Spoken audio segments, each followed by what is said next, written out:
History has a funny way of forgetting the strangest chapters, the moments when reality twisted into something so bizarre, it's hard to believe they actually happened. Picture this: entire towns vanishing overnight, rivers of molasses swallowing city streets, and explosions so massive they were mistaken for atomic bomb tests decades later. These aren't scenes from a Hollywood script. They're real disasters that unfolded right here in America, then slipped through the cracks of memory like ghost stories too wild to be true. What if I told you the United States has endured at least 33 catastrophes so peculiar, so downright unbelievable that they sound like fabrications? These aren't just footnotes in some dusty textbook. They're full-blown spectacles of chaos, events where the line between tragedy and dark comedy blurs beyond recognition. Take the Great Boston Molasses Flood of 1919, where a tsunami of sticky syrup drowned a neighborhood at 35 miles per hour, or the Texas City disaster of 1947, when a ship packed with ammonium nitrate detonated with the force of a small nuclear weapon, leveling entire blocks and sending shockwaves felt 200 miles away. These weren't just accidents, they were surreal collisions of human error and freakish circumstance, each one begging the question, how could this possibly be real? And that's the magic of these forgotten disasters. They reveal a side of history we rarely discuss. Not the polished triumphs or well-documented wars, but the moments when chaos laughed in the face of logic. Over the next while, we're diving deep into these 33 astonishing events, each one more mind-bending than the last. Some will make you gasp. Others might make you chuckle at their absurdity, but all of them will leave you wondering, how did we ever forget something this extraordinary? Buckle up, because what you're about to hear will rewrite everything you thought you knew about America's past. January 15, 1919 started like any other winter day in Boston's North End until a thunderous roar shattered the afternoon. Without warning, a 50-foot-tall steel tank holding 2.3 million gallons of molasses exploded, unleashing a 30-foot-high wave of syrup moving at 35 miles per hour. The viscosity of molasses made it deceptively deadly, thick enough to trap victims like flies in amber, yet fluid enough to smash buildings off their foundations. Entire horses were swept away, crushed against splintered warehouses. Workers at the nearby dock had no chance. 21 people drowned in the caramel-colored tide, their bodies recovered only after hours of grueling search through the hardening sludge. Survivors described a nightmarish scene, streets glistening under a grotesque amber sheen, rescuers wading waist-deep in sticky darkness, the air so thick with sweetness that breathing itself felt cloying.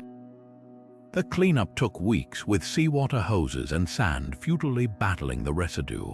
But the strangest legend, locals swore for decades that on hot summer days, the neighborhood still smelled faintly of molasses, a sickly sweet ghost of the disaster. The lawsuits that followed exposed shocking negligence. The tank had leaked from day one, with children collecting drips in buckets like some macabre candy. Yet the company never fixed it, dismissing concerns with a callousness that cost lives. In the end, the flood became America's first major class action lawsuit, proving even the sweetest substances can turn deadly when greed overrides common sense. What began as an industrial shortcut ended as a darkly poetic tragedy, a reminder that when humanity cuts corners, the universe sometimes answers in ways too bizarre to invent. You'd think releasing balloons into the sky would be harmless fun, until Cleveland's 1986 balloon fest proved just how catastrophic whimsy can become. On September 27th, organizers planned a world record spectacle. 1.5 million helium balloons launched simultaneously to raise money for charity. What could go wrong? As it turns out, nearly everything. The moment those balloons took flight, the plan unraveled. Instead of dispersing gracefully, a cold front forced the massive cluster back toward the ground like a rubbery avalanche. Balloons blanketed Lake Erie, forming a floating minefield that blinded Coast Guard helicopters searching for two stranded boaters, who later sued because rescuers couldn't spot them beneath the rainbow debris. Nearby Burke Lake Front Airport halted flights as balloons jammed runways and smothered radar systems. But the darkest twist came days later when farmers found their livestock dead, stomachs packed with balloon shreds that blocked their digestive systems. The publicity nightmare only deepened. Newspapers mocked the event as Balloonageddon, while environmentalists raged over the ecological toll, decades before microplastics became a global concern. The charity barely broke even after cleanup costs and lawsuits, proving good intentions can't outpace physics. What began as a joyous gesture became a masterclass in unintended consequences, reminding us that even the simplest ideas can spiral into disaster when scale meets unpredictability. Cleveland wouldn't attempt another mass balloon release for 33 years, and even then they capped it at 200,000. Some lessons stick. The harbor in Texas City was bustling on April 16, 1947. Dock workers loading cargo, sailors preparing the SS Grand Camp for its voyage to Europe. No one paid much attention to the 2,300 tons of ammonium nitrate packed in the ship's hold. After all, the fertilizer was just another industrial product, stable under normal conditions. But by mid-morning, smoke began curling from the hold. Crew members tried dousing it with water and closing the hatches, unaware they were turning the ship into a ticking bomb. Ammonium nitrate doesn't burn, it detonates, and at 9:12 a.m. it did. The explosion was unlike anything America had ever seen. A mushroom cloud surged 1,000 feet into the sky, visible for miles. The blast shattered windows in Houston, 40 miles away, and registered on seismographs in Denver. The shockwave lifted entire buildings off their foundations, tossing them like toy blocks. A 15-foot tsunami of water and debris surged through the docks, capsizing ships and drowning bystanders. But the horror didn't end there. Flaming shrapnel rained down for nearly a mile, igniting refineries and chemical plants nearby.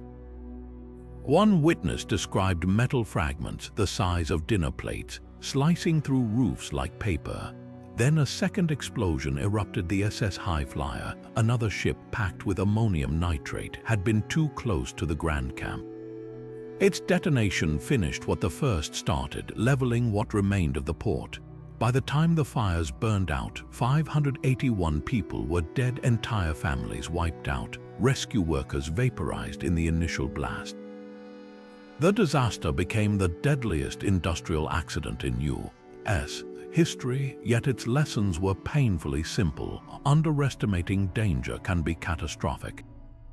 Investigations later revealed the ammonium nitrate had been stored with flammable materials, a reckless oversight. But the eeriest detail, the explosions were so powerful, witnesses initially thought Texas City had been hit by an atomic bomb, 5 years before nuclear tests became commonplace. Today, a memorial stands where the docks once were, a quiet reminder that progress without precaution can exact a terrible price. And to think, it all started with a few wisps of smoke no one took seriously. In the early 1900s, Americans had a peculiar obsession with detoxifying their bodies, and one product promised to do just that by literally pulling toxins out through their feet. The Boston corn plaster, marketed as a miracle cure-all, was nothing more than a sticky pad laced with arsenic. By 1908, these innocent-looking foot plasters had poisoned thousands, turning a simple health fad into a nationwide nightmare. The plasters worked, or rather failed, in the most horrifying way possible. Users would stick them to the soles of their feet before bed, believing the pads would draw out impurities while they slept. Instead, the arsenic seeped into their bloodstream, causing numbness, muscle spasms, and eventually full-blown paralysis. Doctors were baffled at first, treating patients for mysterious nerve damage before realizing the common thread. Every victim had used the same foot treatment. The company behind the plasters had been shameless in their marketing. Ads claimed the product could purify the blood and restore vitality, preying on the era's fascination with quick-fix wellness. But the reality was far grimmer. Arsenic poisoning doesn't cleanse, it destroys. Some victims suffered irreversible nerve damage, while others died slow, painful deaths as their organs shut down. Authorities finally stepped in after mounting reports of illness, forcing a nationwide recall, but not before countless lives were ruined. The scandal exposed a dark truth about unregulated patent medicines. In an age before the FDA, companies could sell literal poison as a health product with no consequences. Until bodies started piling up, the most unsettling part, many victims never suspected the healing pads stuck to their feet were killing them. It was a lesson written in suffering. Sometimes the cure is deadlier than the myth it claims to fix. March 18, 1937, should have been an ordinary school day in New London, Texas, a small oil boom town where money flowed as freely as crude from the ground. The newly built school was a source of pride, a gleaming modern facility with the latest amenities, funded by the town's petroleum wealth. But at 3:17 p.m., the unthinkable happened. A spark from an electric sander ignited an invisible killer, natural gas that had been silently pooling beneath the school for months. The explosion tore through the building with the force of a bomb, lifting the entire structure off its foundation before it collapsed into a heap of twisted metal and rubble. The devastation was instantaneous. Classrooms full of children and teachers were buried alive under tons of debris. Survivors described a deafening roar followed by an eerie silence. Then the screams began. Parents rushed to the scene, clawing at the wreckage with bare hands, desperate to find their children. Some were pulled from the rubble alive, covered in dust and blood. Hundreds weren't so lucky. The final death toll surpassed 300, most of them students between 11 and 17 years old. It remains the deadliest school disaster in American history. What made the tragedy even more horrifying was how easily it could have been prevented. Investigators quickly uncovered a shocking truth. The school had tapped into a pipeline of untreated natural gas, a cheap alternative to buying commercial fuel. But natural gas is odorless, and without the rotten egg scent of added mercaptan, no one noticed the deadly leak creeping through the building's crawl spaces. Worse still, the school board had ignored warnings about the makeshift system, prioritizing cost savings over safety. In the aftermath, officials scrambled to deflect blame. The school superintendent initially claimed the explosion was caused by a mysterious force, while the oil companies quietly settled lawsuits out of court to avoid scrutiny. But the outcry forced change. Within months, Texas became the first state to require odorants in natural gas, a regulation that soon spread nationwide. Today, that telltale stench is the only reason countless leaks are caught in time. Yet for the families of New London, the reform came too late. The school's auditorium, which somehow survived the blast, was converted into a memorial, its walls still lined with the scars of that afternoon. A grim reminder that cutting corners can steal futures in the blink of an eye. On the very same night, the Great Chicago Fire began, October 8, 1871. A far deadlier inferno raged just 250 miles north, yet barely earned a footnote in history books. The Peshtigo Fire swallowed 1.2 million acres of Wisconsin and Michigan forest in hours, fueled by drought, logging debris, and hurricane-force winds that whipped flames into something straight out of mythology. While Chicago's blaze became legendary, Peshtigo's catastrophe killed 5 times as many people. Some estimates suggest over 2,500 lives lost, yet remains overshadowed to this day.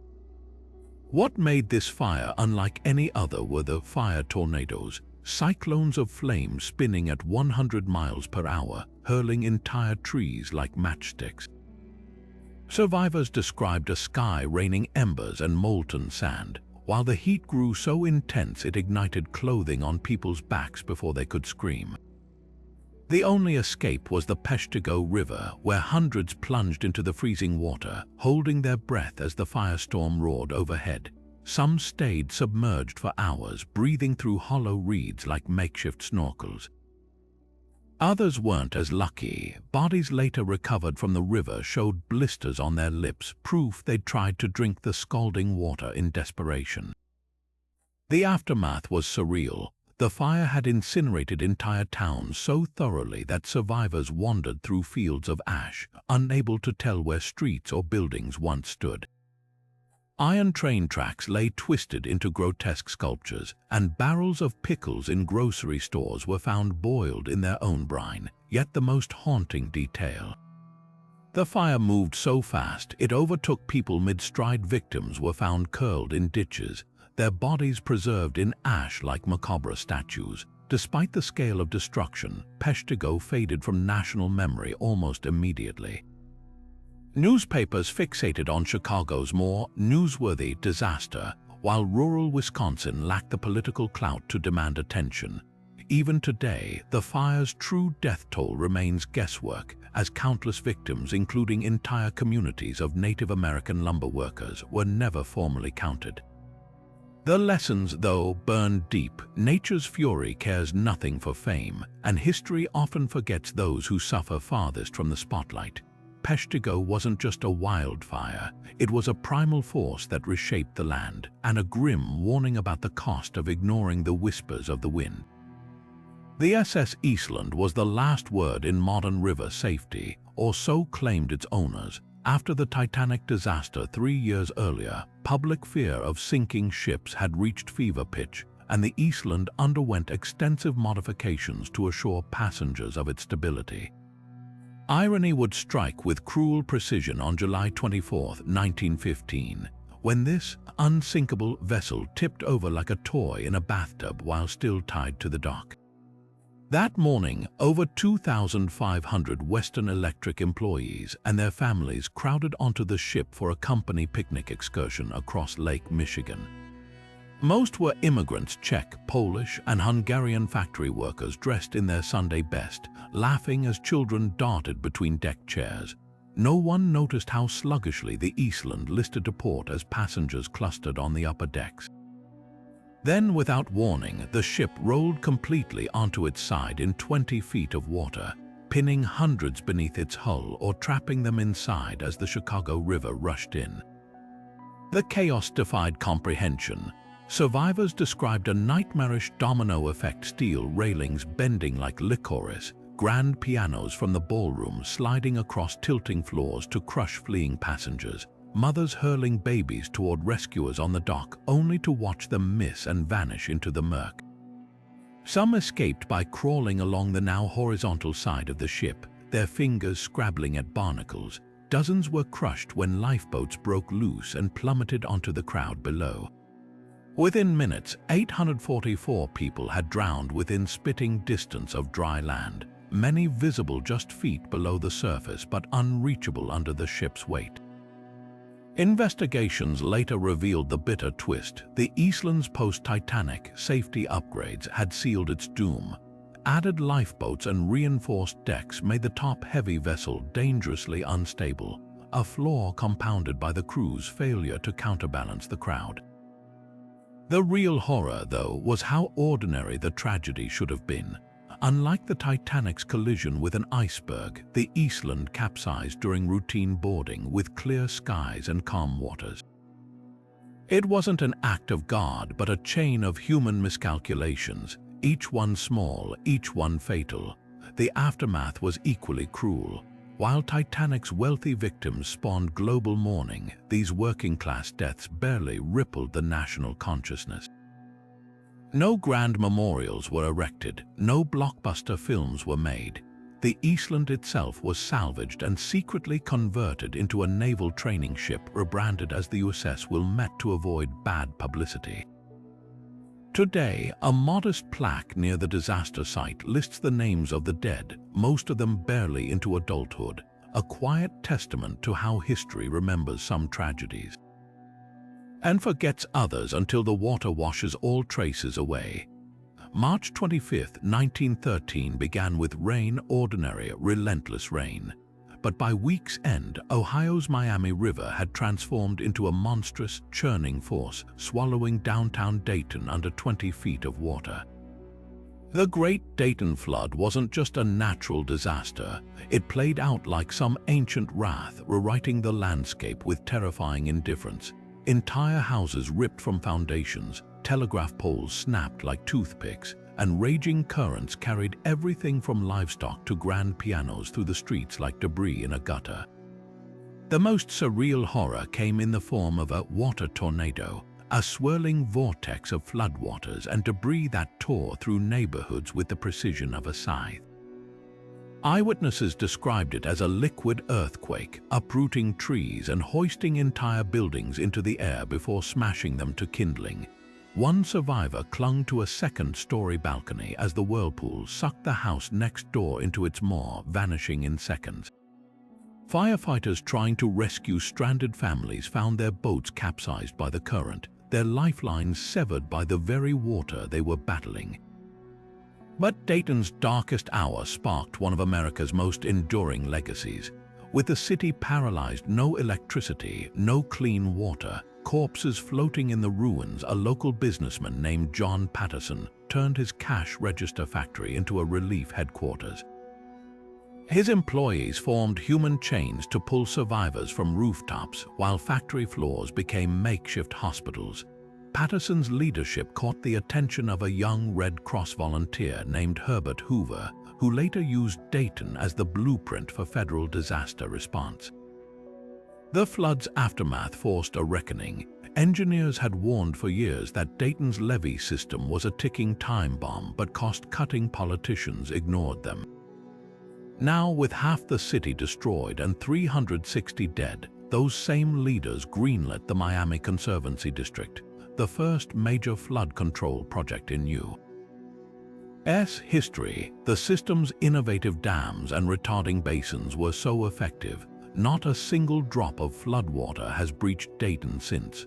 What makes the Dayton flood unforgettable isn't just the scale of destruction, but how it reshaped America's relationship with disaster.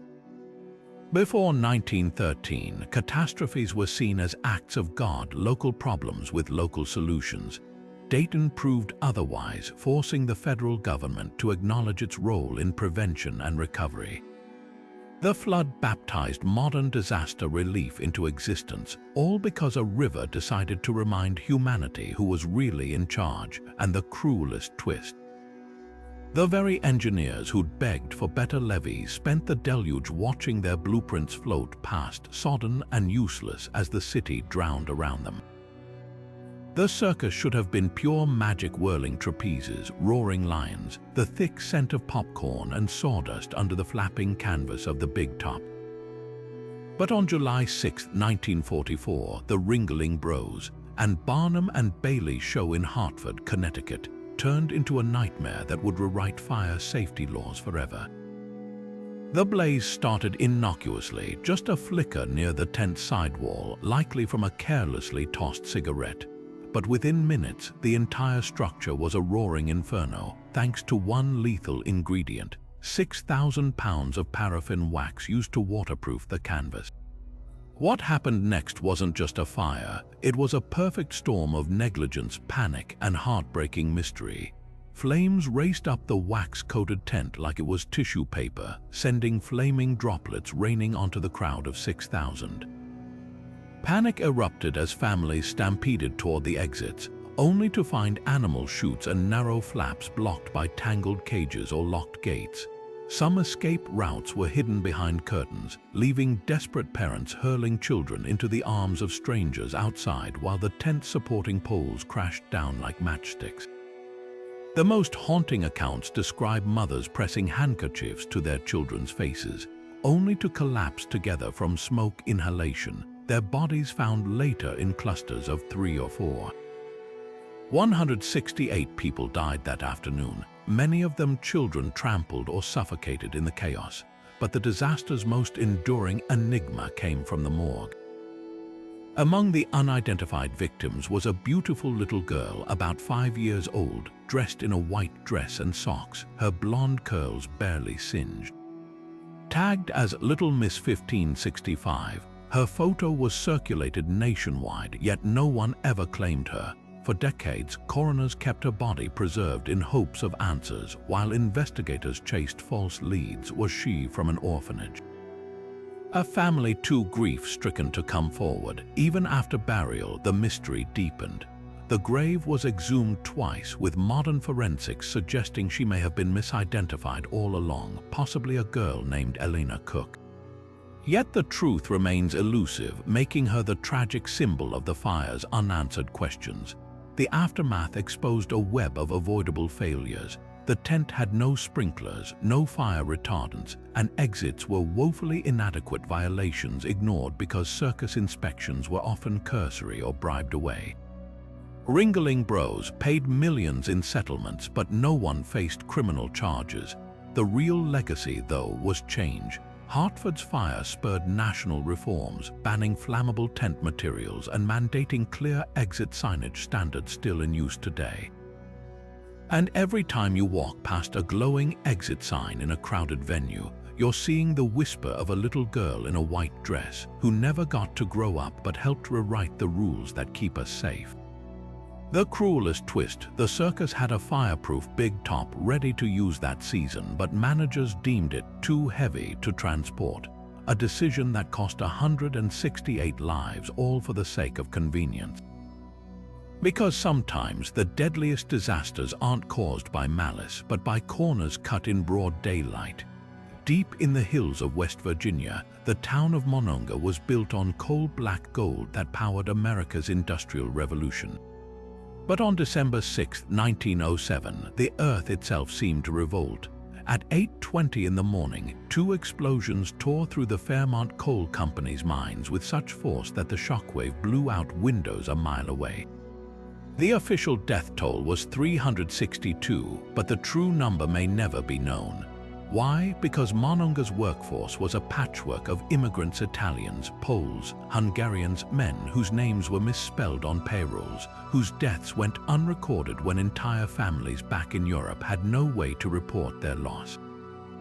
The disaster unfolded with horrifying efficiency. The blast collapsed tunnels like a house of cards, burying miners alive or filling the shafts with suffocating afterdamp, a toxic mix of carbon monoxide and nitrogen left behind by the explosion. Rescue crews could only listen helplessly as tapping sounds echoed from the rubble, growing fainter until they stopped altogether. Some bodies were recovered weeks later, frozen in poses of desperate escape, their fingers worn to the bone from clawing at unyielding rock. Others simply vanished, the mine's lower levels flooded with groundwater, sealing entire sections like a watery tomb. To this day, an unknown number of ghost miners remain entombed where they fell, their names erased by cave-ins and bureaucracy. What made Monongah especially haunting was the sheer normalcy of that morning.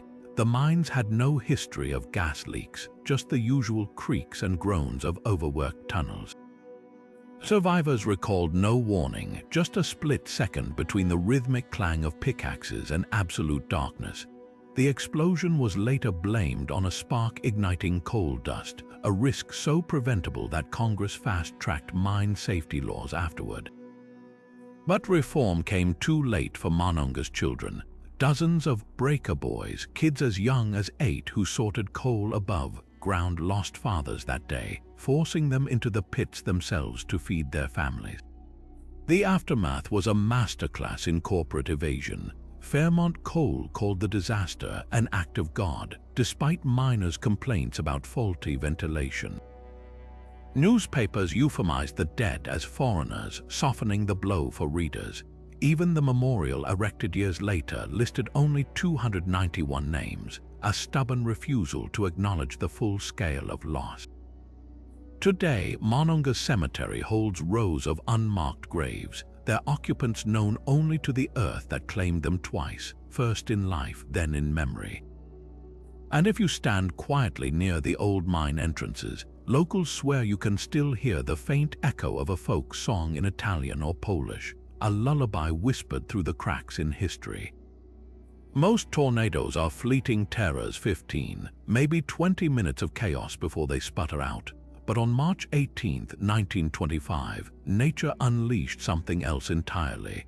A single, unbroken funnel carving a scar across 3 states that remains unmatched even a century later. The tri-state tornado didn't just touch down, it stayed down, rampaging for 3.5 hours over 219 miles at speeds topping 70 miles per hour. By the time it finally dissipated, 695 people were dead. A toll so staggering, meteorologists initially refused to believe it could be the work of one storm. The destruction unfolded like a nightmare in slow motion. Unlike typical tornadoes that hopscotch across the landscape, this funnel never lifted, grinding towns into splinters with machine-like relentlessness. In Murfreesboro, Illinois, it flattened entire blocks in seconds, leaving 900 injured and a death toll higher than some Civil War battles. Survivors described a sound like 10,000 freight trains, followed by an eerie vacuum that ripped the air from their lungs. One schoolhouse collapsed, killing 33 children, their small bodies found still clutching their desks, as if the wind had simply erased them mid-lesson. Here's what made this storm so bizarre: it defied every rule. Tornadoes this powerful usually dissipate after a few dozen miles, yet this one grew stronger as it traveled. It moved in a nearly straight line at record speed, leaving scientists baffled. Eyewitnesses reported a strange, low-hanging cloud, no classic funnel shape, just a boiling black mass that swallowed the horizon. The lack of visible rotation cost countless lives. Many assumed it was just another storm and didn't take cover until their roofs were already airborne. For decades, experts insisted it couldn't have been a single tornado. Surely, they argued, it was a family of funnels merging and splitting along the path. But modern research confirms the unthinkable: one continuous vortex sustained by freakish atmospheric conditions. Cold air trapped beneath warm air created an invisible superhighway of energy, fueling the storm's endurance. The tornado's sheer size, nearly a mile wide, acted like a piston, compressing and heating the air ahead of it, which further turbocharged its wrath. The aftermath rewrote meteorology. Before 1925, tornado forecasting was practically folklore. Farmers looked for green skies or restless livestock. The tri-state disaster forced the U.S. Weather Bureau, later the National Weather Service, to develop proper warning systems. Yet the darkest lesson wasn't scientific, it was human. Poor, rural communities bore the brunt, their wooden homes offering no resistance. In one Illinois town, survivors used chalk to mark the names of the dead on sidewalks, crude memorials for victims who couldn't afford proper funerals. Today, the tornado's path is dotted with quiet monuments, each one a whisper from a storm that refused to follow the rules, and a reminder that nature's deadliest tricks are the ones we never see coming. The Mississippi River should have been a symbol of freedom that April night in 1865, a watery path home for thousands of Union soldiers finally released from Confederate prison camps.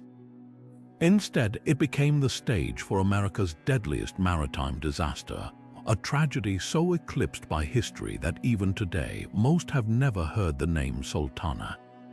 The steamboat was built for 376 passengers, yet as it pulled away from Vicksburg on April 24th, more than 2,300 souls crammed its decks, their weight causing the hull to creak ominously with every turn of the paddle wheel. What followed wasn't an accident, it was a calculated gamble with human lives, one where profit trumped every safety measure. The Sultana was a floating disaster waiting to happen. Just days earlier, engineers had discovered cracks in 2 of its boilers. Instead of proper repairs, the captain approved a hurried patch job, thin metal plates riveted over the fissures like bandages on a gaping wound. Why the rush? The U.S. government was paying $5 per soldier for transport, and the boat's owners, eager to maximize profits, turned blind eyes to both the failing boilers and the impossible passenger count. Men were packed so tightly that some slept standing up, their backs pressed against the smokestacks for warmth. Others dangled their legs over the rails, their feet nearly skimming the river. At 2 a.m. near Memphis, the boilers gave way. The explosion tore the Sultana apart with such force that the smokestacks collapsed inward, crushing dozens instantly. Flaming debris rained onto the river, igniting the water itself as spilled coal oil burned atop the current. Hundreds who survived the blast were trapped below decks, their escape routes blocked by collapsing staircases or trampling crowds. Those who jumped faced a different nightmare. The Mississippi's spring currents were frigid and swift, pulling even strong swimmers under before they could reach the scattered lifeboats. One survivor described soldiers too weakened by months in prison camps simply letting go midstream, their bodies vanishing into the dark like shadows. The death toll surpassed 1,800, more than the Titanic would claim 47 years later. Yet the nation barely noticed. Abraham Lincoln had been assassinated just 2 weeks prior, and newspapers relegated the Sultana to back pages if they covered it at all. No official investigation held anyone accountable. The boiler engineer blamed faulty repairs, the captain's defenders cited wartime pressures, and the government quietly closed the case. The real injustice: many victims weren't just statistics. They were men who'd survived Andersonville and Cahaba, only to perish within sight of home. Today, the Sultana's wreck lies buried under an Arkansas soybean field, the river having shifted course long ago.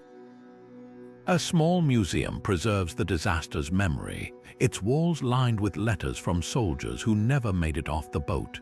The bitterest irony whispers through those yellowed pages. These men had outlasted war, starvation, and Confederate prisons, only to be betrayed by the very system they'd fought to preserve.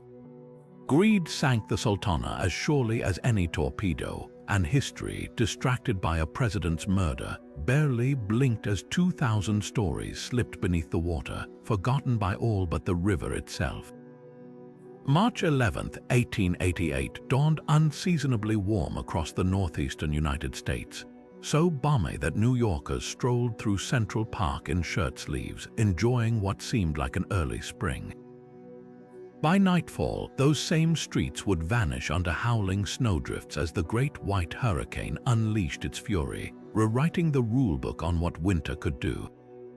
This wasn't just a snowstorm, it was an atmospheric ambush, dropping 55 inches of snow in some areas while hurricane-force winds sculpted drifts taller than 4-story buildings. 400 people would never see spring again, frozen in poses of desperation, some just steps from their own front doors. The storm's deadliest weapon was its element of surprise. Weather forecasting in the 1800s relied on telegraph reports and sailors' lore, leaving cities utterly unprepared when Arctic air collided with moist Atlantic winds. Temperatures plummeted 40 degrees in 1 hour, flash freezing rain into glacial armor on everything it touched. Telegraph lines, the era's internet, snapped under the weight, severing communication between cities. Trains became ice-bound tombs. The New York to Boston Express stalled near Willimantic, Connecticut, its passengers burning seat cushions for warmth as snow buried the cars up to the windows. Rescue crews couldn't reach them for 8 days. Urban centers descended into surreal chaos. In Manhattan, elevated trains shuddered to a halt mid-track, stranding commuters who'd left home in spring coats.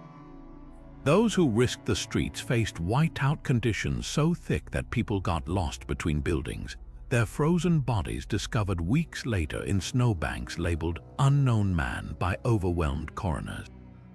The financial district's bustling sidewalks became silent canyons of ice, where stockbrokers and bootblacks alike huddled together in hotel lobbies, burning furniture to survive. Yet from this frozen catastrophe emerged one of America's most enduring innovations, the subway. The blizzard exposed the fatal flaw of above-ground transit, convincing city planners to burrow underground. New York's first subway line, launched in 1904, owed its existence to the lessons of 1888. Boston followed suit even earlier, breaking ground in 1895 after snowdrifts paralyzed its horse-drawn streetcars. The storm's legacy wasn't just infrastructure, it rewrote survival protocols.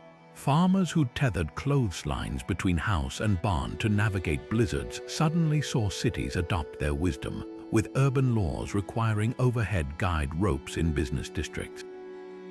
Fire hydrants got numbered markers after snow buried them, delaying crews during fatal fires.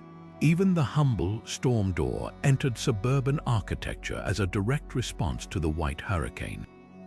What makes the Great Blizzard unforgettable isn't the snow totals or body count, but how thoroughly it humbled a nation on the cusp of modernity. Here was a storm that stranded Wall Street millionaires alongside immigrant pushcart vendors, proving nature didn't discriminate. Its aftermath forced a reckoning. If civilization could be erased in 36 hours, perhaps progress shouldn't mean conquering nature, but learning to outsmart it. And so, beneath today's bustling cities, the ghost of 1888 still whispers through subway tunnels, a frozen reminder that the greatest disasters often leave the most useful blueprints. The sky turned black at noon, not with storm clouds, but with 200 million acres of topsoil ripped from the earth by winds strong enough to peel paint from barns. This wasn't just drought, it was ecological suicide. The Dust Bowl of the 1930s transformed America's breadbasket into a post-apocalyptic wasteland, where black blizzards buried cars whole and static electricity danced so violently that shaking hands could send sparks leaping between farmers like miniature lightning bolts. For generations, the Great Plains had been mislabeled the Great American Desert, too arid for sustainable farming. But World War I's wheat boom and government incentives convinced homesteaders to tear up the native prairie grass that held the soil in place. Deep plowing shattered the delicate root systems that had anchored the land for millennia, turning the Midwest into a powder keg waiting for drought to strike the match. When the rain stopped in 1931, the earth simply let go. Winds lifted the bone-dry soil in towering walls of grit, some reaching 10,000 feet high and blacking out the sun for days. Families woke to find drifts of dust waist-high against their doors while chickens roosted at noon, convinced night had fallen. The surreal horrors piled up like the dunes outside abandoned farmhouses. Static electricity built up so intensely that car radios hissed with interference miles from the storm's edge. Women hung wet sheets over windows to filter air, only to watch the fabric turn brown as coffee stains within hours. Children wore dust masks to school, while dust pneumonia clogged lungs with a concrete-like sludge of dirt and mucus. One Oklahoma storm carried twice as much soil as was dug from the Panama Canal, and it wasn't a single event but a relentless siege. April 14, 1935 became known as Black Sunday, when a 20-story high dust cloud raced at 60 miles per hour, swallowing entire towns in a choking darkness so thick that survivors compared it to being trapped inside a locomotive's smokestack. Yet the cruelest twist wasn't the storms themselves, but their aftermath. When the wind died down, the dust didn't just settle, it sieged. Housewives served meals with plates upside down until the last second to keep grit off food, while families slept with wet towels over their faces to avoid inhaling dirt in their sleep. Banks repossessed farms where the very soil had blown away, leaving behind lunar landscapes where nothing could grow. Over 500,000 people became environmental refugees, their exodus immortalized in Steinbeck's Grapes of Wrath. The Dust Bowl wasn't just a natural disaster, it was a man-made catastrophe decades in the making. Scientists had warned as early as the 1880s that aggressive plowing would destabilize the plains, but profit drowned out reason. The eventual solution, crop rotation, shelter belts, and conservation districts, came too late for those who'd already lost everything. Today, the scars linger in faded photographs of Model Ts buried to their windshields in dirt, and in the unsettling knowledge that the same mistakes could happen again. Because when you wage war against the land itself, the land always fights back, with storms dark enough to blot out the sun, and electricity fierce enough to arc between the hands of those who dared to tame it. The mountains of West Virginia held a deadly secret in 1930, one carved into the earth by dynamite and desperation. The Hawk's Nest Tunnel project promised progress, a 3-mile conduit to divert the New River for hydroelectric power. What it delivered instead was an industrial slaughterhouse where 700 men, mostly black migrant workers, were sentenced to death by dust. Union Carbide, the chemical giant overseeing construction, knew the risks before the first blast. The tunnel cut through rock laced with silica, a mineral that turns to glass powder when drilled. Inhaling it causes silicosis, a condition where lungs crystallize from the inside out. Yet workers were sent into the shaft without masks or ventilation, breathing air so thick with dust that lanterns disappeared in the haze after just 5 feet.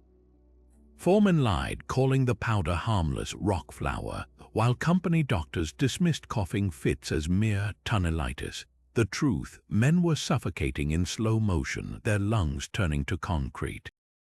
The brutality was systematic. White supervisors got clean air breaks outside.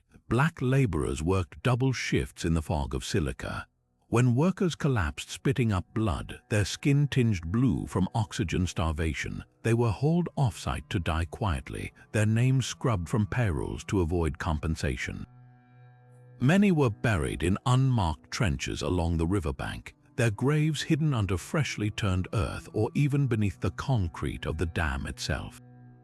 One survivor recalled watching a crewmate's corpse rolled into a dynamite crate because no coffins were provided. The cover-up was colder than the grave. Union Carbide suppressed medical reports, bribed local officials, and even falsified death certificates listing tuberculosis instead of silicosis. Journalists who investigated were threatened, while grieving families, many illiterate sharecroppers, had no recourse. By the time the tunnel opened in 1932, the death toll surpassed the Triangle Shirtwaist Fire and the Eastland disaster combined. Yet no headlines screamed, no politicians demanded justice. Decades later, when erosion exposed bones along the river, the company's response was a shrug. Even today, the official plaque at Hawk's Nest glorifies the engineering feat without mentioning the massacre that built it. The real monument, the whispers of old-timers who swear the river still runs gray when it rains, not with silt, but with the ashes of men who dug their own graves one shovelful at a time. And the bitterest truth, silicosis was already a known killer by 1930. Those men weren't casualties of ignorance, they were sacrifices to profit, buried twice over, first in anonymous dirt, then in the silence of history itself. Coconut Grove was Boston's glittering escape from the grim reality of World War II, a palm-studded paradise where soldiers on leave danced with sweethearts under artificial tropical skies.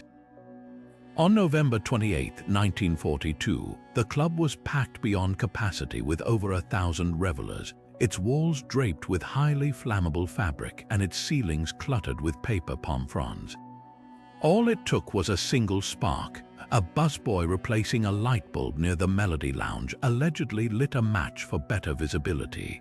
Within minutes, the tinderbox decor transformed the nightclub into a roaring furnace, claiming 492 lives in what remains the deadliest nightclub fire in U.S. history. Flames raced across the ceiling like a living thing, igniting faux coconut shells and satin drapes with terrifying speed. Panic erupted as choking black smoke filled the room, but the club's design turned evacuation into a death march. The main entrance was a revolving door, elegant in theory, lethal in practice. As terrified patrons stampeded toward it, the door jammed under the weight of bodies, trapping dozens in a screaming knot of limbs. Firefighters later described prying apart a solid mass of corpses, their faces frozen in horror. Other exits were even more unthinkable. Some doors opened inward, rendering them useless against the crush of crowds, while others were deliberately locked to prevent patrons from sneaking out without paying their tabs. The horror unfolded with nightmarish efficiency. Witnesses recalled flames shooting down stairwells like blowtorches, while others described ceiling tiles dripping molten glue onto dancers below. A bartender survived by submerging himself in a sink as the air above him burned at over 1,000 degrees. Soldiers in uniform, many just home from the front, died clutching their dates, their bodies found fused together in the wreckage. Outside, a cruel twist of fate played out. Some who'd escaped ran back inside to rescue loved ones, only to perish in the collapse. But the real tragedy lay in how preventable it all was. Inspectors had cited Coconut Grove for overcrowding and fire hazards months earlier, but bribes and political connections kept the club open. The flammable decor violated even the lax standards of the era, while the locked doors and revolving entry defied basic safety logic. In the aftermath, public outrage forced sweeping reforms, panic bars on exit doors, flame-retardant materials, and illuminated exit signs became law. Yet the most haunting legacy wasn't legal. It was the way the fire exposed humanity's fatal optimism. That night, Coconut Grove's patrons had laughed under paper bombs, certain that disaster happened to other people in other places, until the air itself caught fire and the only escape route became a tomb. To this day, Bostonians whisper about the club's ghostly echoes, the faint sound of big band music drifting through the back bay on cold November nights, abruptly cut off by the scent of smoke. A chilling reminder that sometimes the deadliest flames aren't the ones that burn buildings, but the ones fueled by complacency. And perhaps that's why Coconut Grove still chills us. Not just the scale of the tragedy, but the ordinary moments that preceded it. A light bulb changed, a match struck, a door that turned too slowly. The difference between life and death measured in seconds, and the terrible truth that safety is never as solid as it seems. June 9, 1953, was supposed to be just another humid summer afternoon in Worcester, Massachusetts, until the sky turned an unnatural shade of green, and the air filled with a sound locals would later describe as 1,000 freight trains screaming at once. Tornadoes weren't supposed to happen in New England. That was the unshakable belief, the meteorological myth that lulled entire communities into a false sense of security. But at 4:25 p.m., nature delivered a brutal rebuttal. An F4 tornado with winds approaching 300 miles per hour, carving a path of destruction so precise it looked like the hand of God had taken a razor to the landscape. The twister announced itself with surreal violence. Entire neighborhoods in Worcester's Burncoat Hill section vanished in seconds, reduced to kindling as the funnel chewed through homes, schools, and even a 6-ton diesel locomotive lifted clean off its tracks and crumpled like tinfoil. Witnesses swore they saw 2x4s driven through steel girders like nails through butter. A parking lot full of brand-new Chevrolets became a junkyard in an instant, the cars stacked 3 high by the storm's whims. But the true horror unfolded in the human toll. 94 lives erased in less than 10 minutes, many of them children caught in collapsing schools or families huddled in bathtubs that were flung hundreds of feet through the air. What made the Worcester tornado so unnerving wasn't just its strength, it was the way it defied geography. New England's rolling hills and dense forests were supposed to disrupt tornado formation, or so the old wives' tales went. Yet this monster climbed elevations like they were speed bumps, hopping from hill to hill with predatory focus. Meteorologists would later determine the storm was birthed by a freak collision of cold Canadian air and tropical moisture from Bermuda, an atmospheric cocktail so rare, records showed nothing like it in 3 centuries of local weather history. The aftermath played out like scenes from a disaster film. Rescuers dug through rubble with bare hands, pulling survivors from basement tombs where they'd been buried alive under entire houses. A baby was found unharmed in a tree, cradled in branches like some biblical miracle. But the strangest twist came 30 miles east in Boston, where office workers downtown gaped as strange objects began raining from the sky. Photographs, pieces of clothing, even chunks of roofing material. The tornado had lifted debris 10,000 feet into the atmosphere, where high-altitude winds carried it across the state before releasing it over the unsuspecting city. For hours, Bostonians picked up waterlogged family portraits and shreds of wedding dresses, silent witnesses to a tragedy they couldn't yet comprehend. By the time night fell, Worcester looked like a war zone. The National Guard rolled in with floodlights, their beams cutting through a haze of plaster dust and smoke. In Washington, President Eisenhower declared Massachusetts a federal disaster area, one of the first times FEMA predecessor mobilized for a tornado. But the storm's real legacy was psychological. It shattered the myth of New England's tornado immunity, forcing meteorologists to redraw risk maps and communities to build their first tornado sirens.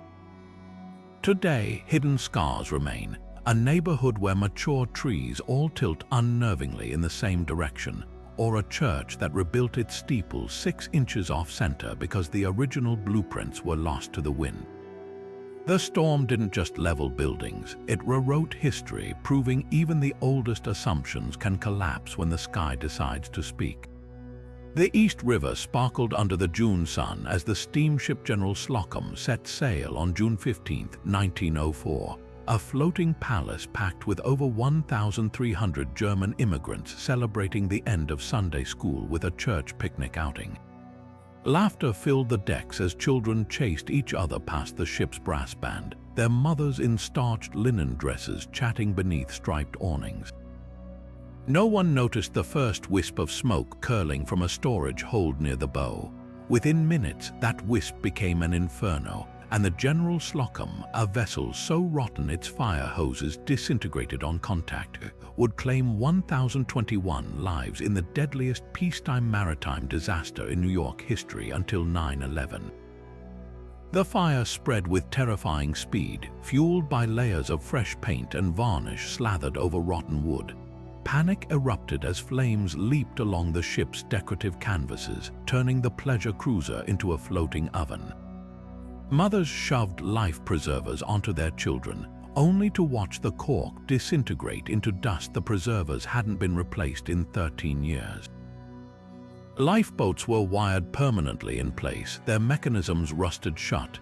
Even the crew, untrained for emergencies, handed terrified passengers sand buckets to fight the blaze while the captain inexplicably steamed full speed into the wind, fanning the flames. The horror reached its peak as the burning ship finally beached on North Brother Island. Survivors jumped into the river, only to drown under the weight of woolen clothing or be pulled under by the suction of the sinking hull. One witness described a young mother flinging her baby toward rescuers on shore. The child caught midair by a stranger while the woman vanished beneath the waves. Bodies washed up for days, some still clasping hymn books from the morning service. But the General Slocum's legacy wasn't just the body count, it was the cultural erasure that followed. The victims were almost entirely from Manhattan's Little Germany, a thriving immigrant enclave that lost an entire generation in one afternoon. The disaster shattered the community's spirit. Within years, families moved uptown or to other cities, leaving behind empty churches and boarded-up beer gardens. The neighborhood, once New York's third largest German-speaking hub, faded into memory, its demise accelerated not by prejudice or economics, but by a single catastrophic afternoon where the very symbols of their faith, the Sunday school outing, the trusted ship, betrayed them. The investigations exposed stomach-churning negligence. The Slocum had passed its most recent inspection despite rotting timbers and fraudulent safety certifications. The ship's owners, the Knickerbocker Steamship Company, paid a $600 fine, roughly $5 per victim. No one served jail time. Today, a small monument in Tompkins Square Park bears the names of the dead, many of them children under 10. But the real memorial is the silence where Little Germany once stood, a neighborhood that didn't just lose its people, but its future, because a boat meant for joy became a coffin dressed in bunting and lies.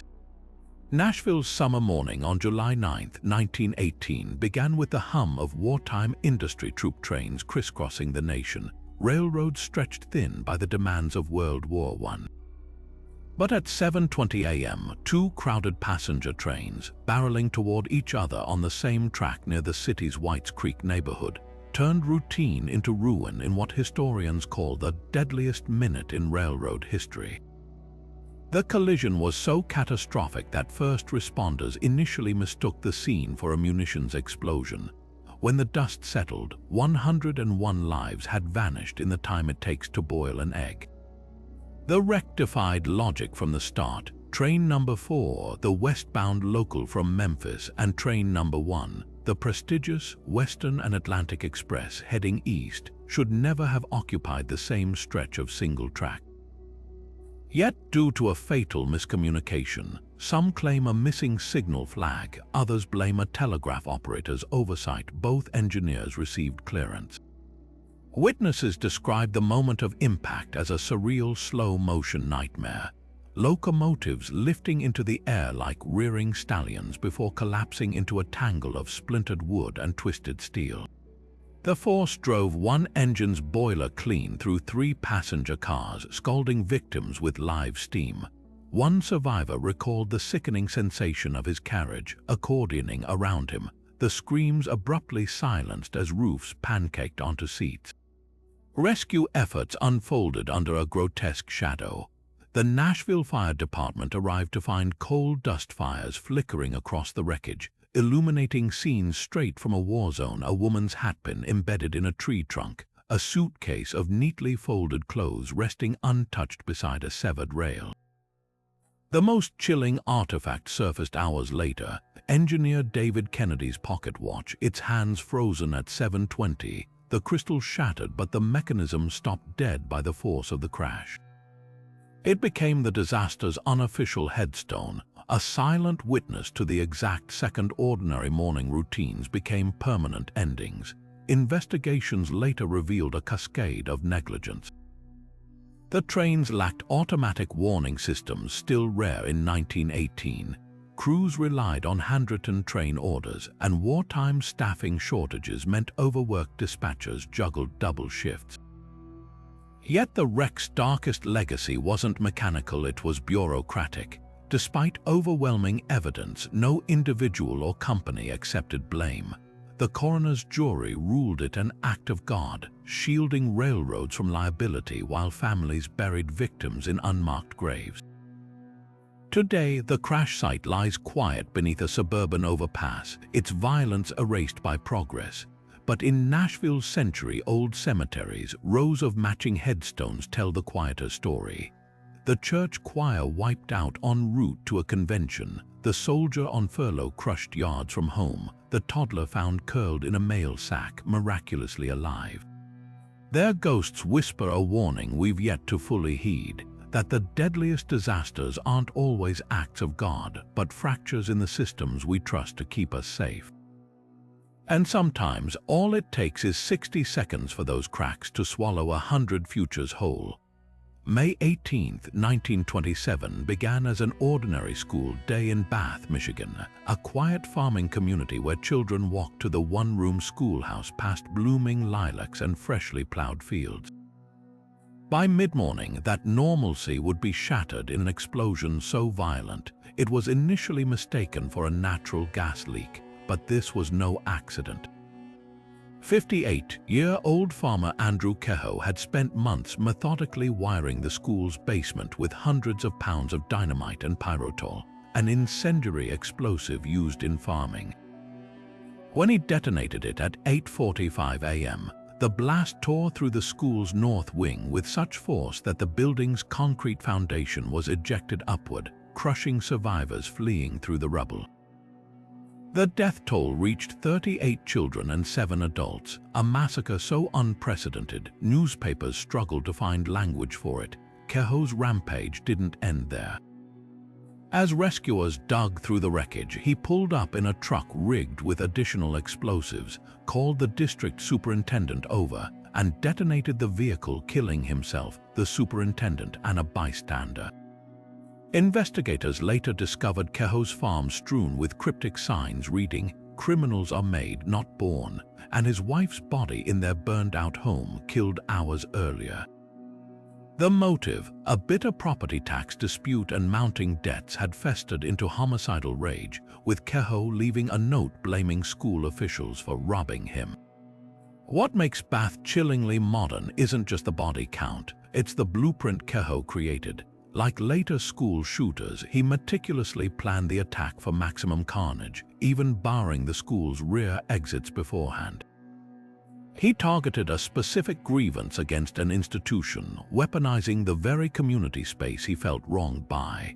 And just as hauntingly, the massacre faded from public memory within years, overshadowed by Lindbergh's transatlantic flight and the Roaring Twenties optimism.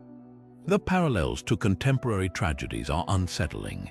Kehoe's use of explosives, now replaced by firearms, mirrors today's escalation in lethality.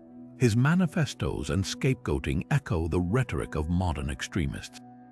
Even the aftermath feels familiar. Officials initially dismissed warning signs, including Kehoe's erratic behavior and unexplained purchases of explosives. Yet Bath's darkest lesson might be its erasure from history. Unlike Columbine or Sandy Hook, this first-of-its-kind school attack never entered the national consciousness long enough to spur systemic change. The rebuilt school still stands today, its basement walls bearing faint scars from the blast, a silent testament to how easily history forgets, even when the warning signs are written in dynamite and blood. August 1st, 1966 dawned brutally hot in Austin, Texas, the kind of day where heat mirages shimmered off the University of Texas campus sidewalks. Students filing into class that morning had no way of knowing the clock tower looming over them was about to become the stage for one of America's first modern mass shootings. Charles Whitman, a 25-year-old former Marine and UT engineering student, had spent the night meticulously stockpiling rifles, pistols, and enough ammunition to wage a small war. By 11:48 a.m., he'd barricaded himself inside the tower's observation deck with a sniper's nest overlooking the entire campus. His first shots rang out with chilling precision, picking off pedestrians nearly 500 feet below like targets in a shooting gallery. Whitman's rampage lasted 96 minutes, a surreal stretch where terror unfolded in slow motion. Students diving behind parked cars could hear the crack of each rifle shot echoing off limestone buildings, followed by the distant thud of bullets embedding in sidewalks. Some victims were hit mid-sprint, others never heard the shot that killed them. A pregnant teenager bled out next to her husband near a flower bed, her last words begging him to save their unborn child. The tower's carillon bells kept chiming every 15 minutes, their cheerful melody grotesquely underscoring the carnage. What made Whitman's case so unnerving wasn't just the body count, 16 dead, 31 wounded, but the unanswered question lurking behind it. In a note found after his death, Whitman begged for an autopsy, writing, "I don't really understand myself these days." Doctors discovered a pecan-sized tumor pressing against his amygdala, the brain region governing rage and fear. The revelation ignited fierce debate. Had a physical abnormality unlocked something monstrous, or was the tumor a convenient excuse for premeditated violence? The ambiguity haunted a nation still unused to such calculated public massacres. Yet the tragedy birthed a seismic shift in law enforcement. Austin police, armed only with revolvers and shotguns, struggled to penetrate Whitman's fortified perch until two officers scaled the tower's exterior and cornered him in a hail of bullets. The chaotic response exposed a glaring void in police tactics, and within months the first SWAT teams formed in Los Angeles, modeled explicitly on counter-sniper strategies tested that day in Austin. Whitman's tower became the gruesome classroom where American policing learned to confront a new era of urban violence. The clock tower still stands today, its observation deck permanently closed. On quiet mornings, sunlight glints off the bullet scars left in its limestone facade, ghostly pockmarks that refuse to fade. They serve as silent witnesses to a massacre that forced America to reckon with two terrifying truths. that the human mind can fracture without warning, and that our institutions are always one step behind the chaos they're built to contain. Whitman's tumor may have provided partial explanation, but history offers no such neat diagnosis for how a single man with a rifle could rewrite the rules of public safety in 96 nightmarish minutes.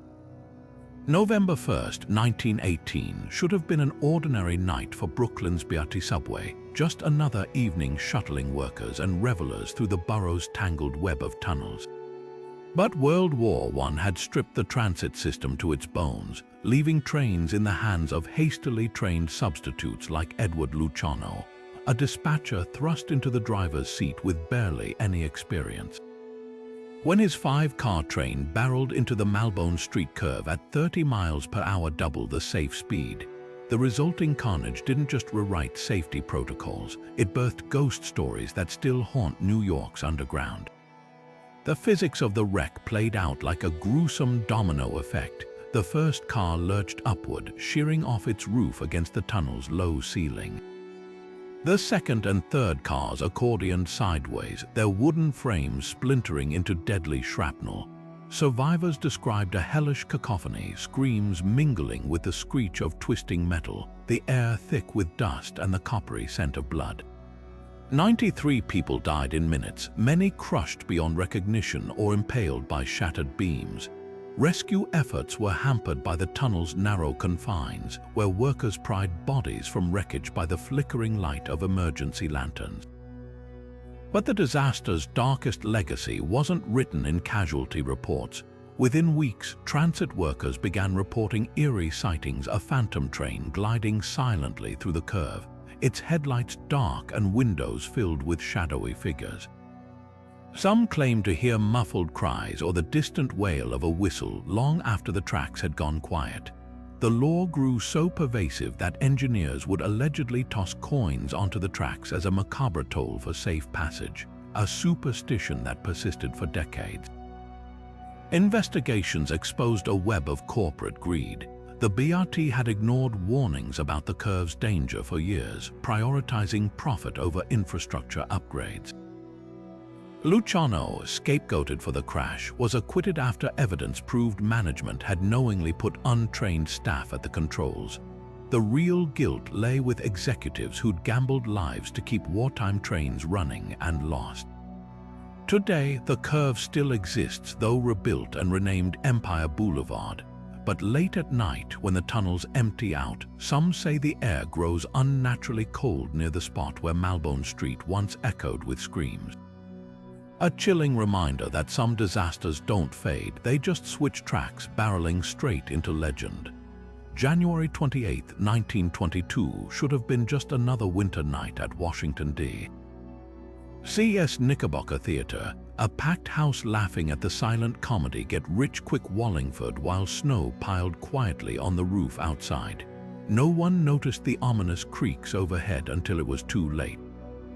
Around 9:15 p.m., the theater's flat roof, weighed down by 2 days of wet blizzard snow, collapsed with a roar that survivors compared to an artillery barrage. 8-foot-high snowdrifts came crashing through the ceiling first, followed by the entire steel and concrete roof structure, flattening orchestra seats like paper under a booth heel. The chaos unfolded with cinematic cruelty. One patron described seeing the balcony rip free from its moorings and float downward almost gently before smashing into the main floor. The theater's grand chandelier snapped its chains and plunged into the crowd, while plaster medallions rained down like shrapnel. Yet amid the devastation came a stroke of dark irony. Senator George Vest of Missouri, seated near the stage, survived only by scrambling beneath a grand piano moments before the ceiling crushed his seat. The instrument's iron frame and solid wood absorbed the impact, leaving him bruised but alive while bodies piled around him. Another survivor, trapped for hours under debris, passed the time by silently reciting Shakespeare to stave off panic until rescuers heard his whispers through the wreckage. Investigations later revealed the Knickerbocker was a disaster waiting to happen. The theater's innovative flat-roof design, trendy among modern architects of the time, ignored basic snow load calculations. Builders had even reduced structural supports to maximize unobstructed views, a fatal aesthetic choice. The final death toll reached 98, with over 100 injured, many crushed beyond recognition. Some bodies weren't recovered for days, frozen into grotesque sculptures by the very snow that doomed them. The aftermath sparked one of America's first major building code overhauls, mandating sloped roofs and stricter weight tolerances in snowy regions. But the Knickerbocker's darkest legacy lingers in the eerie parallels to modern tragedies, how easily entertainment venues become death traps when form trumps function. Today, the site holds an unassuming apartment building, its bland facade giving no hint of the carnage beneath, except, some say, on quiet winter nights when the wind howls just right, and the faint strains of a phantom piano echo through the alleyways, playing a ragtime tune no one can quite place. Beneath the churning waters of British Columbia's Seymour Narrows lurked a maritime monster, Ripple Rock, a jagged underwater mountain whose twin peaks had claimed over 100 ships since the 1800s. Sailors called it the Killer Reef, a submerged guillotine that tore hulls open at high tide when the peaks lurked just 9 feet below the surface. By 1958, engineers hatched an audacious plan, not to tame Ripple Rock, but to vaporize it with the largest non-nuclear explosion the world had ever seen. The operation resembled something between a military campaign and a mad scientist's experiment. Crews drilled nearly 2,000 feet into the seabed from a makeshift island, threading the rock with tunnels like veins in a block of granite. Then came the payload, 1,300 tons of Nitromex, an explosive so powerful it required its own railway system to transport. The logistics bordered on surreal. Workers stacked crates of dynamite in cathedral-like chambers beneath the ocean, while geologists nervously calculated whether the blast might trigger earthquakes or tsunamis. The Canadian and U.S. governments, usually at odds over Pacific fishing rights, poured millions into the project, united by the dream of a safe shipping lane. On April 5, 1958, the countdown began. Schools and businesses across Vancouver Island shut down as crowds gathered on cliffs to witness history. When the button was pressed, the ocean itself seemed to erupt, a colossal geyser of water, rock, and fire shooting 800 feet into the air, followed by a shockwave that rattled windows 50 miles away. The blast lifted entire sections of the seabed, sending house-sized boulders somersaulting through the water. For a brief, terrifying moment, officials worried they'd underestimated the explosion's power. Then the tide settled, revealing a channel 60 feet deep where the peaks once stood. But Ripple Rock's legacy wasn't just in its destruction. The explosion marked the first and last time humans attempted geological surgery on this scale. Environmentalists later questioned the ecological fallout, as the blast obliterated entire kelp forests and left marine life deafened for miles. Yet the shipping lane stayed safe, and engineers quietly shelved plans to replicate the feat elsewhere, realizing some mountains are better left undetonated. Today, sonar maps show only a scar on the ocean floor, a ghostly reminder of the day humanity dropped enough explosives to level a city, all to silence a rock that refused to stop killing. The strangest twist, fishermen still swear the area's currents swirl unnervingly, as if Ripple Rock's spirit lingers beneath the waves, plotting its return. The summer of 1910 had already been a tinderbox across the American West. Months of drought turned forests into kindling, while railroads spewed endless sparks from their coal-fired engines. But nothing could prepare the frontier for August 20th, when a nightmare ripped through Idaho, Montana, and Washington with a fury that redefined the word wildfire. The Great Fire of 1910 wasn't just a blaze, it was an apocalypse that breathed. What began as scattered fires merged into a singular monster, swallowing 3 million acres in 2 days. Flames climbed 300 feet into the sky, hot enough to melt train rails into twisted ribbons. Survivors described a sound like continuous thunder as the firestorm generated its own wind system, sucking oxygen so violently that trees exploded before the flames even reached them. The most terrifying phenomenon, pyrocumulus clouds towering columns of smoke and ash that spawned lightning strikes miles ahead of the main fire, igniting new blazes like some hellish relay race. Nature had weaponized itself. 87 firefighters, many of them untrained immigrants and convicts paid pennies a day, found themselves trapped in the fire's maw. Some perished in burnover shelters, crude trenches where they'd wrapped themselves in wet blankets, only for the ground itself to combust beneath them. Others were found curled around shovels, their bodies carbonized in poses of futile digging. The most haunting account came from Ranger Ed Pulaski, who herded 45 men into an abandoned mine shaft as the inferno passed overhead. He kept them alive by threatening to shoot anyone who fled into the flames, later describing how the fire sounded like 1,000 freight trains, while the mine's timber supports groaned under the heat. The aftermath reshaped America's relationship with wildfires. The newly formed U.S. Forest Service, chastened by the catastrophe, adopted a strict suppression policy, every fire out by 10 a.m. the next day, a doctrine that arguably made modern megafires worse by allowing fuel to accumulate. Yet the fire's true legacy lies in its eerie prescience. The 1910 blaze was a climate change preview, demonstrating how drought, heat, and wind could conspire into something beyond human control.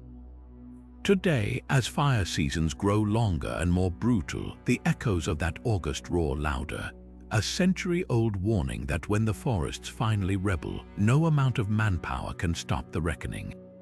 The Firefighters Memorial in Wallace, Idaho, stands as a stark reminder, their names etched not just in stone but in the very DNA of wildfire science, a ghostly chorus whispering that some disasters aren't tragedies of the past, they're blueprints for the future. December 15, 1967, started as an ordinary Friday evening in Point Pleasant, West Virginia. Christmas shoppers streaming home, teenagers cruising in borrowed cars, families heading out for early dinners. The Silver Bridge, a gleaming suspension structure connecting Ohio and West Virginia, hummed with rush hour traffic. At 4:58 p.m. without warning, the entire span shuddered violently. Eyewitnesses described a sound like 1,000 guns firing at once as the bridge's northern eyebar chain, the critical component holding the structure aloft, snapped clean through. In 37 seconds flat, the Silver Bridge folded in on itself like a house of cards, plunging 46 vehicles and their passengers into the icy waters of the Ohio River. The collapse played out with nightmarish precision. Cars tumbled end over end into the river, some smashing into the wreckage of the bridge as it fell. One survivor recalled their vehicle flying like a roller coaster before hitting the water and sinking instantly.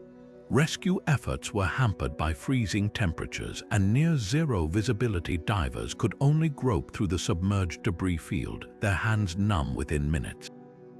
Some victims were found still clutching steering wheels, their faces frozen in expressions of shock.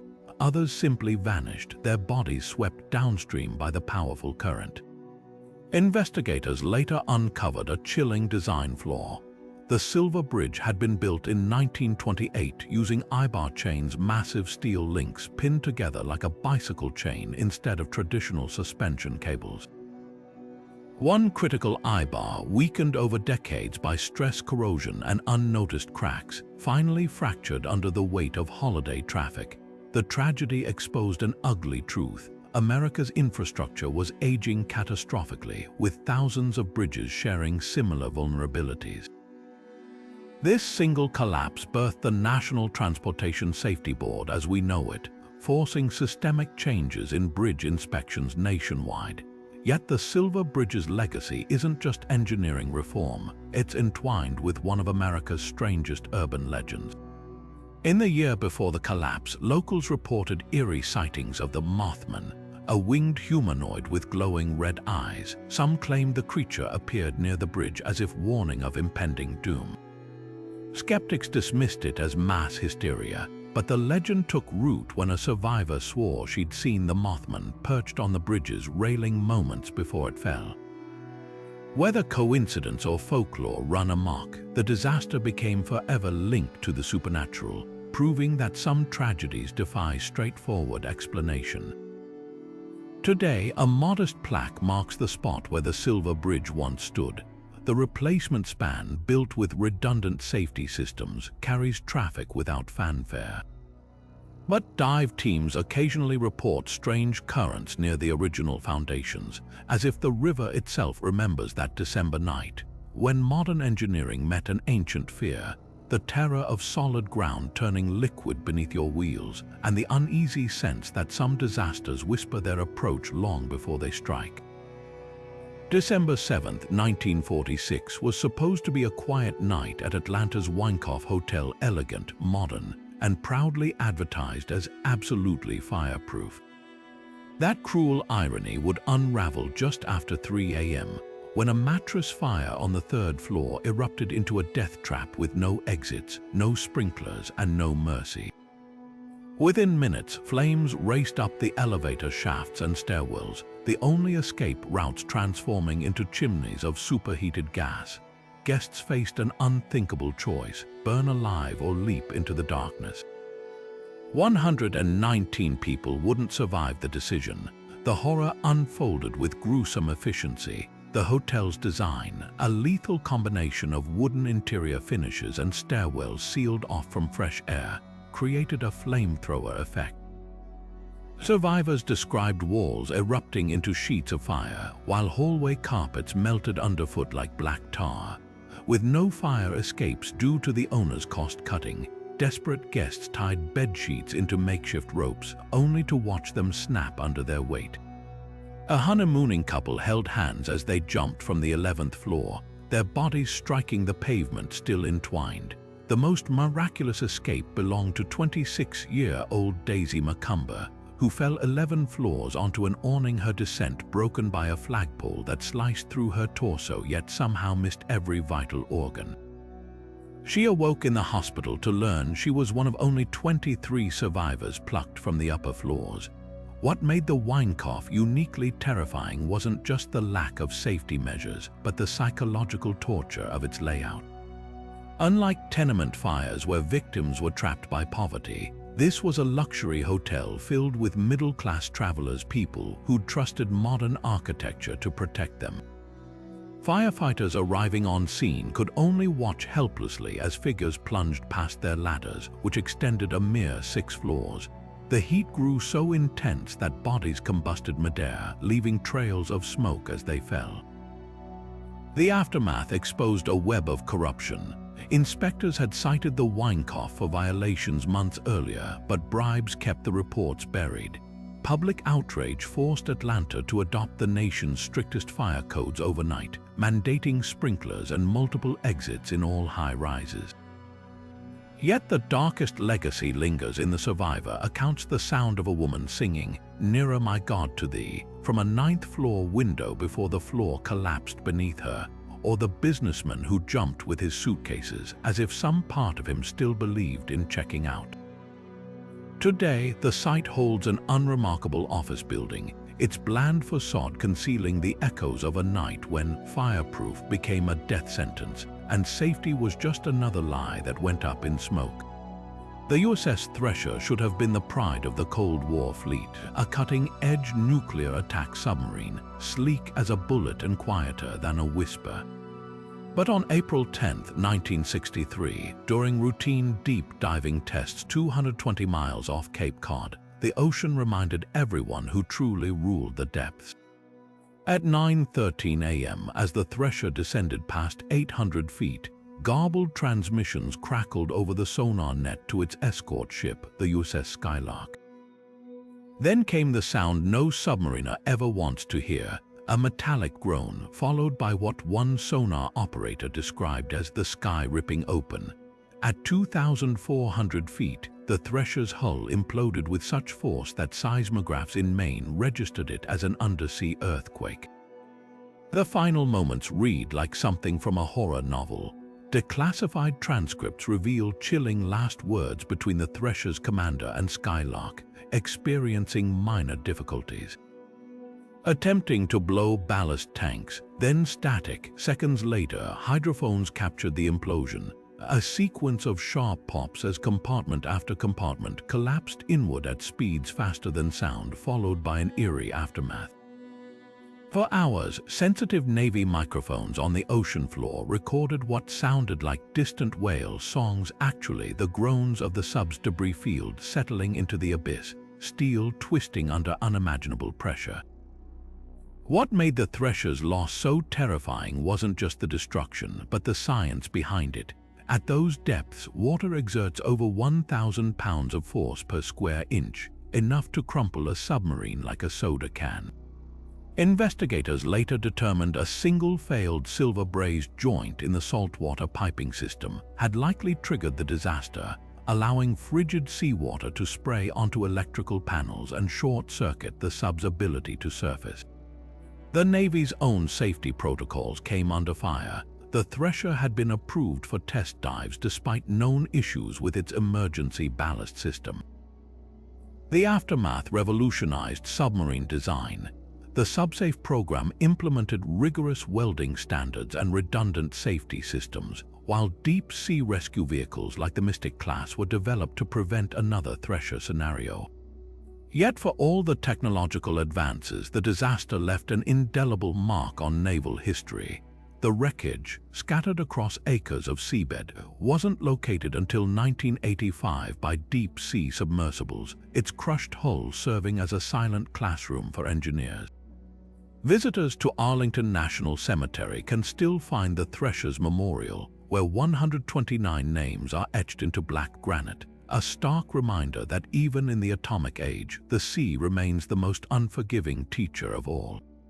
And those haunting whale sounds from the deep, oceanographers later confirmed the eerie noises were real. The Thresher's ghostly requiem, played on twisted metal as the Atlantic claimed its most advanced predator. A chilling epilogue to the day humanity learned the hard way that the ocean's deepest trenches don't tolerate shortcuts, no matter how cutting-edge the technology. The crystal chandeliers in Kansas City's Hyatt Regency sparkled like suspended diamonds on July 17, 1981, a fitting backdrop for the hotel's glamorous tea dance where guests sipped cocktails under the soaring atrium. 3 stories above, 2 suspended walkways groaned under the weight of partygoers leaning over railings to watch the festivities below. Then, without warning, the 4th-floor skybridge shuddered violently. One witness described it as dancing, a macabre swaying that sent drinks sliding off tables seconds before the unthinkable happened. With a deafening crack, the walkways pancaked onto the crowded lobby, crushing dancers, waitstaff, and children in an avalanche of concrete and twisted steel. 114 lives vanished in 4 terrifying seconds, many buried under debris so dense that rescuers needed jackhammers to reach them. What made this collapse uniquely horrifying wasn't just the scale, it was the forensic trail of arrogance and incompetence that led to it. The original design called for the 4th-floor walkway to hang from the ceiling on continuous steel rods, with the 2nd-floor bridge suspended from those same rods below it. But somewhere between blueprints and construction, investigations later pointed to fabricators and engineers approved a fatal shortcut, splitting the rods into 2 separate sets to simplify assembly. The change effectively doubled the load on the 4th-floor walkway's connections, turning what should have been redundant support into a house of cards. Survivors described moments of surreal premonition. A structural engineer attending the dance reportedly fled minutes before the collapse, whispering to his wife that the walkways shouldn't be vibrating like that. Others felt eerie tremors underfoot but dismissed them as bass from the band. The collapse itself unfolded with cruel precision. The 4th-floor walkways weakened box beams shearing off their hanger rods, causing the structure to slam onto the 2nd-floor bridge below, which then ripped free and plummeted onto the lobby. The force was so immense that one victim's body was found embedded upright in the marble floor like a grisly totem. investigations exposed a cascade of negligence. Fabricators had questioned the design change but were overruled. Inspectors rubber-stamped the construction despite visible cracks appearing weeks before the disaster. The Missouri Board of Architects later revoked the lead engineer's license the first time in U.S. history a professional was held criminally liable for a structural failure. Yet the darkest revelation came from the wreckage itself. Analysis showed the connections failed under just 20% of their intended load capacity. Those walkways were destined to collapse. The only variable was when. Today, the rebuilt Hyatt bears no physical scars of the tragedy, but its legacy pulses through every skyscraper worldwide. The disaster revolutionized building codes, mandating peer reviews for structural designs and stricter oversight of construction modifications. But the ghost of that dancing walkway lingers in the whispers of engineers who still lecture about it, a cautionary tale etched in blood and concrete, reminding us that when arrogance overrides physics, the earth always wins. And sometimes it doesn't even wait for the music to stop before collecting its dues. Las Vegas never sleeps, but on November 21, 1980, the MGM Grand Hotel came terrifyingly close to eternal rest. What started as an electrical fire in a deli display case quickly became the deadliest disaster in Nevada history, fueled by cheap construction and a casino culture that cared more about dazzle than safety. Within minutes, toxic black smoke thick with burning plastic from the hotel's synthetic furnishings snaked through air vents into every floor, transforming stairwells into chimneys of death. 85 people suffocated in their sleep or collapsed in hallways, their lungs seared by fumes before flames even reached them. The chaos unfolded with grotesque irony. The casino's fire sprinklers, mandated by code, had been installed only in the basement, leaving the 23-story tower defenseless. Elevators automatically returned to the ground floor during alarms, stranding wheelchair users and elderly guests. But the darkest twist lay in the building's fireproof design. Asbestos-laden materials meant to contain fires instead smothered victims in poison. Survivors described walls that bled molten plastic, dripping onto carpets that ignited like gasoline-soaked rags. Amid the horror, an unlikely hero emerged: Frank Sinatra. The legendary crooner, headlining a show that week, commandeered a forklift to smash through a service entrance, personally pulling dozens to safety. His tuxedo sleeves were later found shredded from carrying victims over glass-strewn rubble. Yet even all blue eyes couldn't outsing the negligence. Inspectors later discovered exit doors chained shut to prevent theft, while flammable wallpaper had been approved after a contractor's donation to the fire marshal's poker tournament. The MGM Grand Fire didn't just burn, it exposed. Within months, Las Vegas mandated sprinklers in every high-rise, banned toxic building materials, and overhauled emergency protocols. Today, the rebuilt casino gleams under neon lights, its history sanitized for tourists. But in the quiet hours before dawn, when the slots fall silent, longtime employees swear the scent of smoke still lingers near the service elevators, a ghostly reminder that in a city built on risk, the house doesn't always win. Sometimes it just burns. The silver-skinned behemoth gliding over New Jersey on May 6, 1937 wasn't just an airship, it was a floating monument to human ambition. The Hindenburg, pride of Nazi Germany's aviation program, stretched longer than 3 Boeing 747s nose to tail, its skeletal frame swathed in fabric doped with incendiary aluminum powder. Passengers sipped champagne in a lavish lounge as the ship's 4 massive diesel engines purred toward Lakehurst Naval Air Station. Then, in 34 seconds, the future of air travel went up in flames. The disaster's imagery, black and white newsreels of the flaming skeleton crashing to Earth, cemented hydrogen gas as the villain in popular memory. But physics tells a different story. While hydrogen did fuel the inferno, the real accelerant was the airship's skin. That reflective coating, designed to make the Hindenburg photogenic for propaganda reeks, was essentially thermite waiting for a spark. When static electricity or a stray spark ignited leaking hydrogen near the tail, the fire didn't just spread, it rippled, racing along the skin's flammable doping compound like a lit fuse. Hydrogen burned clean and upward. It was the aluminum-infused fabric that turned the Hindenburg into a descending fireball. Amid the chaos, survival stories bordered on miraculous.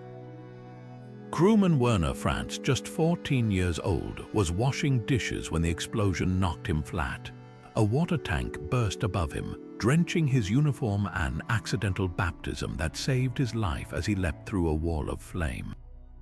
Passenger Joseph Spar, a German acrobat, actually bounced off the collapsing structure, somersaulting to the ground with minor burns. Most miraculously, Chief Steward Heinrich Kubis slid down a mooring rope as the ship's nose pointed vertically downward, escaping mere seconds before the control car smashed into the ground. The Hindenburg's legacy isn't just about debunked myths, it's about the illusions we cling to even as they burn. The airship era didn't die because hydrogen was dangerous, it died because people saw it as dangerous.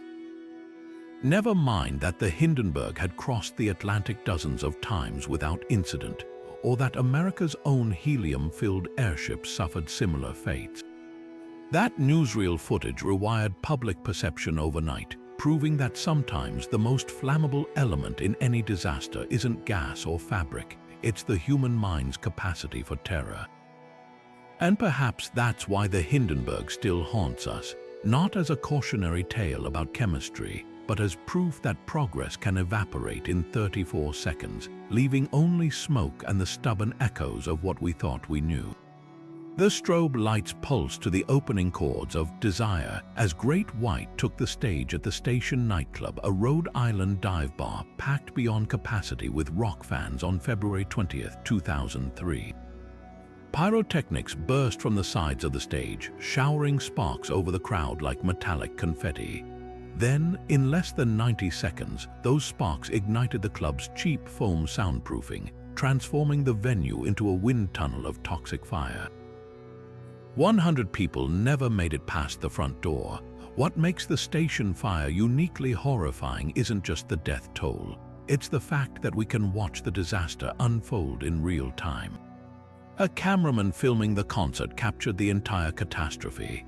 The first flicker of flame climbing the walls near the stage, the moment lead singer Jack Russell glanced backward with dawning horror, the stampede as patrons realized the exits were bottlenecked by narrow corridors and a single revolving door.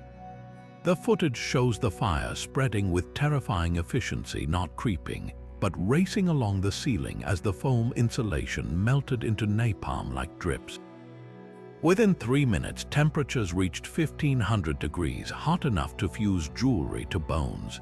Investigators later called the foam solid gasoline. Installed to dampen noise complaints from neighbors, the polyethylene foam wasn't just flammable, it violated every known fire code.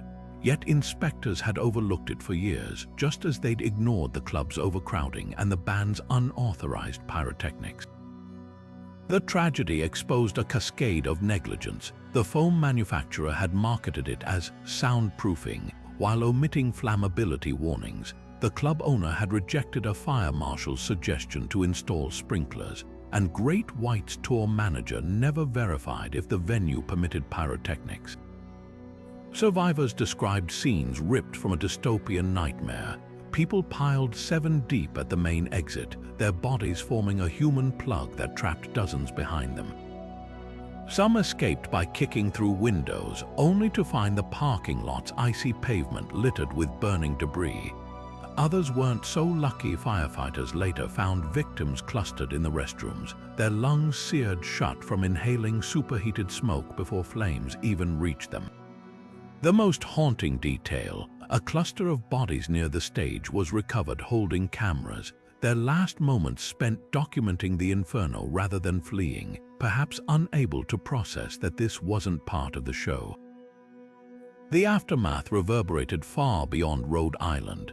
The station fire became the catalyst for nationwide reforms: stricter pyrotechnics regulations, mandatory flame retardant materials in public spaces, and emergency exit drills for nightclub staff. Yet the darkest legacy lies in the footage itself, now used in fire safety training. There's something uniquely chilling about witnessing disaster through the lens of someone who didn't know they were filming their own funeral. The shaky camera work, the screams muffled by the opening guitar riff, the way the smoke thickens until the screen goes dark. It serves as a brutal reminder that safety codes are written in ashes, and that sometimes progress only comes after the world watches tragedy play out in vivid, unskippable detail. The Deepwater Horizon spill wasn't just an oil disaster. It was a surreal nightmare where reality outpaced even the darkest fiction. While news cycles fixated on the burning rig and oil-soaked pelicans, far stranger horrors lurked beneath the Gulf's surface.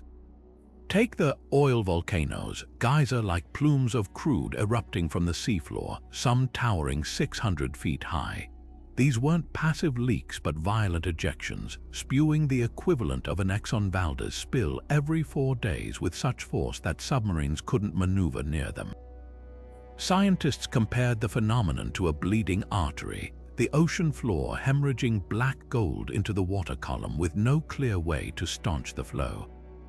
Then came Corexit, the controversial dispersant dumped by the millions of gallons. Marketed as a cleanup aid, it essentially played a shell game with the oil, breaking it into invisible droplets that vanished from cameras but lingered in the food chain. Whistleblowers later revealed workers were told the chemical was as safe as Dawn dish soap, even as cleanup crews developed lesions and respiratory failure. The dispersant didn't eliminate the oil. It simply rendered it stealthier, creating a toxic phantom layer that poisoned plankton, mutated fish embryos, and birthed a grotesque twilight zone where shrimp were found with no eyes and crabs with soft, gelatinous shells. Marine biologists dubbed it the BP syndrome, a cascade of mutations echoing decades after the well was capped. Perhaps the most chilling legacy lies in what wasn't filmed. While CNN looped footage of controlled burns on the surface, a silent genocide unfolded in the deep. Hydrocarbon snow, a fluffy, toxic fallout of oil and dead microorganisms, blanketed coral reefs 7,000 feet down, smothering ecosystems that had thrived since before the pyramids. The spill's true scale wasn't measured in barrels but in absences, oyster beds that never recovered, dolphin carcasses washing ashore with lung lesions consistent with chemical burns, the eerie quiet of seafloor regions where even bacteria couldn't survive. Today, official reports declare the Gulf recovered, but dive teams tell a different story. In the deep-water canyons off Louisiana, they've encountered formations nicknamed asphalt volcanoes, solidified crude still oozing methane, surrounded by generations of deformed sea creatures. It's a haunting reminder that some disasters don't end when the cameras leave. They just sink deeper, rewriting ecosystems in ways we're only beginning to comprehend. The Deepwater Horizon didn't just spill oil, it injected an entire ocean with a slow-acting venom, proving that the most insidious catastrophes are the ones we can't see. History has a way of burying its most surreal tragedies under layers of time, leaving only whispers where there once were screams. These 33 disasters, each more bizarre than the last, weren't just forgotten. They were erased not by lack of horror but by the cruel arithmetic of memory. Some were overshadowed by bigger headlines: a president's assassination, a world war, a city's more photogenic ruin.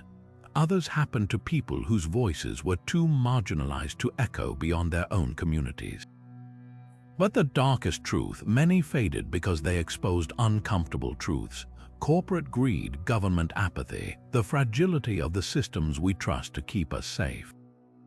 The Molasses flood wasn't just sticky syrup, it was unchecked industrial negligence. The Texas City explosion wasn't just a blast, it was the cost of wartime shortcuts.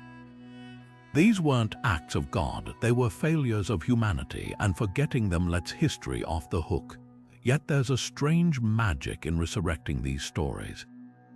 They remind us that reality doesn't need fiction to be unbelievable, that the line between tragedy and dark comedy is thinner than we think. A river of molasses, a sky raining flaming balloons, a school poisoned by its own gas supply. These aren't plot twists, they're chapters from our own past waiting to be cracked open.